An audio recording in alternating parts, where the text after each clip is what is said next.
Okay, so this is interesting, right?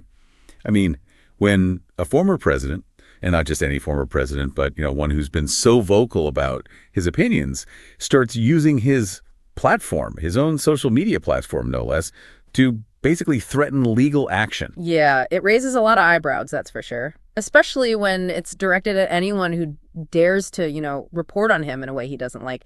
Makes you wonder, where's the line between criticism and, well, something that could land you in court? It gets really blurry. Super blurred. And that's exactly why we're diving into this today. You, our awesome listener, sent us this transcript from a YouTube video, The Ring of Fire. They've got some pretty strong opinions on these Truth Social posts we're talking about, and you're probably wondering what the real deal is here. Like, beyond the headlines, what's the actual substance of these threats, and, what could it mean for the media, for freedom of speech, all that. Yeah, they definitely don't hold back, that's for sure. The video goes point by point, dissecting the language of the Truth Social posts, and offers a pretty stark counter-narrative, to what the former president's putting out there. Let's jump right into it. The former president starts off by saying he's being given credit for having the best opening month of any president in history. Bold statement, right? But then, boom, he shifts gears, starts talking about these fake books and stories filled with so-called anonymous or off-the-record quotes, and he doesn't mince words. He straight up targets dishonest authors and book publishers, or even media in general, threatening them with lawsuits. It's fascinating how he juxtaposes that self-praise with claims of being victimized by the media, right? Sets up this whole dynamic where any negative coverage is automatically painted as fabricated and malicious. And he gets specific. He says he wants to find out whether or not these anonymous sources even exist. He even goes so far as to suggest that these sources largely do not, that they're made-up defamatory fiction, and someone should pay a price. And then, to top it off, he floats the idea of creating some nice new law to deal with this. Whoa, that new law part is really significant. He's not just talking about individual lawsuits. He's hinting at the possibility of changing the whole legal framework around things like libel and defamation. That's a whole other level. Then, almost like a side note, he brings up the Wall Street Journal editorial board and the auto tariffs in Michigan. He's basically saying they're wrong to say his tariffs will hurt the Michigan auto industry. He claims it'll actually do the opposite, that the tariffs will drive massive amounts of auto manufacturing to Michigan. Interesting how he weaves this policy disagreement into his broader attack on the media, right? It's like he's saying any criticism, whether it's about his performance or his policies, it's all part of this fake news narrative he's pushing back against. All right, so that's the gist of the Truth Social posts. Now let's see what the Ring of Fire has to say about all this. And let me tell you, they do not pull any punches. They basically accuse the former president of trying to silence anyone who says anything negative about him. Yeah, their tone is definitely, what's the word? Forceful, passionate. It's definitely clear they're coming from a particular political perspective.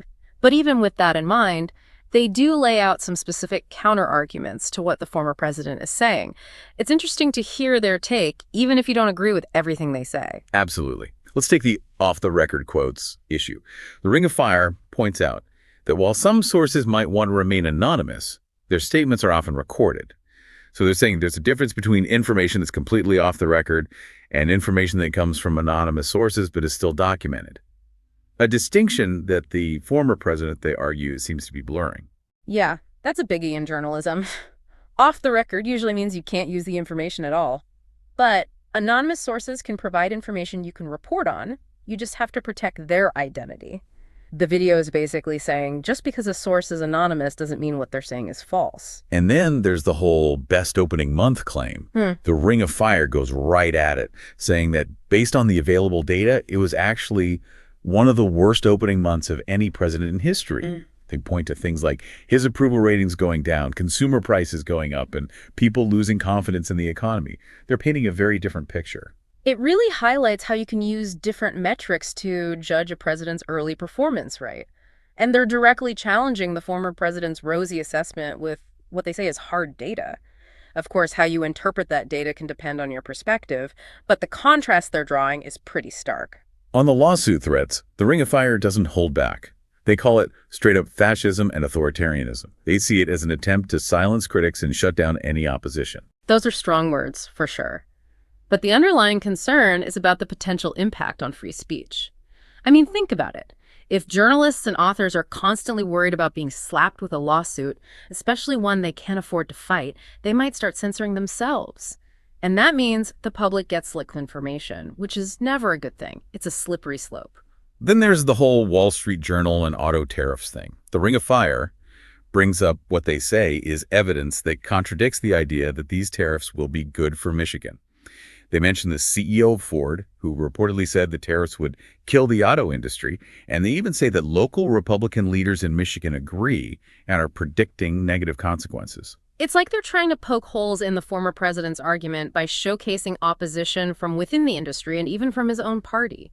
They're basically saying, hey, it's not just us who think this is a bad idea. Even people who usually support him are worried about the fallout. The video also brings up the former president's history of suing media outlets and how some of those cases ended in settlements. They suggest this might have given him an overinflated sense of victory and created a kind of slippery slope where he's more likely to keep going to court thinking he'll always win.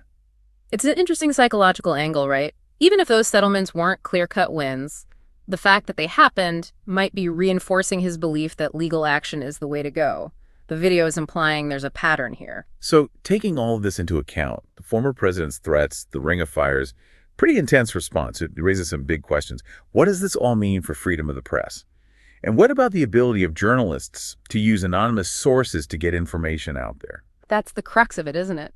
How do you balance the need to hold people accountable for what they report with the need to protect the freedom to criticize those in power?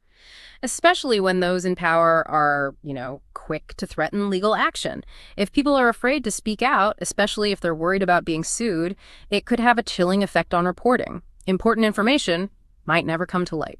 And then there's the question of what happens if the libel laws actually change, like the former president suggested. How would that affect how we talk about these issues, how we debate things in the public sphere? That's a can of worms, right? Any major changes to libel laws could have huge implications for everyone involved in reporting and publishing. What if the bar for proving defamation was lowered? Or what if it became easier for public figures to win these kinds of lawsuits? You could see a shift towards much more cautious reporting. And while that might sound good in theory, it could also mean less scrutiny of powerful people and institutions, which, let's face it, is not always a good thing. It really shines a light on the crazy world we live in now, where social media gives public figures a direct line to the public. They can bypass traditional media and, attack anyone they want. It makes it even harder to figure out what's true and what's not. You got that right. Social media can be a powerful tool, no doubt. But it also means that accusations and counter-accusations can spread like wildfire, often without any fact-checking or editorial oversight. That puts even more responsibility on us, the audience, to be critical thinkers and, not just believe everything we see, get your information from multiple sources, all that good stuff. So let's recap. We've looked at the former president's Truth Social posts where he threatened to sue anyone criticizing him. We've gone through the Ring of Fire's fiery response, their counter-arguments, and the broader implications for free speech, the media, and the use of anonymous sources. A lot to unpack there. Definitely. And it's important to keep in mind that this whole discussion has been based on one specific perspective, the one presented in the video you sent us. There are definitely other viewpoints out there, other ways of looking at this whole situation. Exactly. And that brings us to our final thought for you, our listener. We've talked about accountability in reporting, about the need to protect free speech, and the right to criticize those in power. So here's the question. What do you think is the biggest challenge in striking that balance, especially in today's media landscape? It's a question that goes way beyond this specific case. It gets at the heart of how a democracy functions, how we have these important conversations and hold our leaders accountable. Food for thought for sure. Thanks for joining us on this deep dive, everyone. We'll catch you next time. Thanks for listening.